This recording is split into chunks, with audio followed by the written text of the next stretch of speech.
Hello, I'm Dr. Renee Young of Young Naturopathic Center for Wellness in Los Gatos, California. Today, I want to give you guys 3 trigger foods that may be contributing to your PMS. PMS stands for Premenstrual Syndrome. It's a set of symptoms that women can have around the time of or during menstruation that are not so happy. So things like bloating, cramping, mood changes, insomnia, body aches, those are all things that are PMS. So if you're a woman suffering from PMS and you'd like to try to make some dietary changes, you can do a few things. Number 1, cut out the sugar. The more sugar you eat, the more you spike your blood sugar, the more insulin you create. The more insulin you create, the more problems you have with estrogen regulation.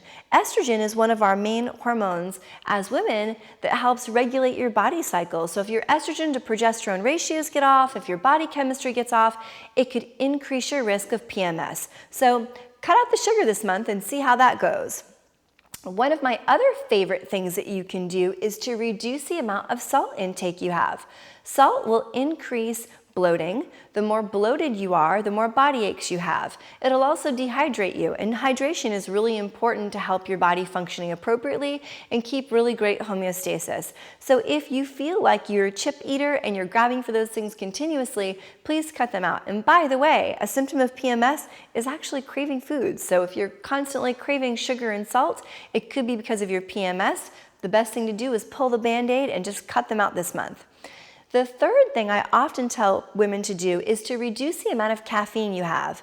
If you're drinking a cup of coffee and your cup is a 24 to 32 ouncer, that is not 1 cup of coffee, it's 3 to 4 cups. 1 to 2 cups of coffee per day are completely fine. If you're drinking more coffee than, really in my opinion, 1 cup a day, I'd really consider doing something like having an Americano instead, which is a single shot of espresso in hot water. The amount of caffeine you get in 1 cup of coffee is generally around 65 milligrams. In 1 shot of espresso, it's around 45 milligrams. I'm sure my Google geeks will find some numbers that vary, but that's about right. You're about 2/3 the amount of caffeine in espresso than you are regular coffee. So consider a single shot in some hot water for your coffee, reduce the amount of coffee you have, and you may see that your PMS symptoms improve significantly. So if you're a person that finds that 1 week a month you don't get invited to social events, you may have PMS. If you have PMS, try making some dietary changes this month. Track your food maybe on an app. Figure out how much sugar you're having. Cut out that caffeine, reduce the salt, and you might find that you don't have those problems anymore.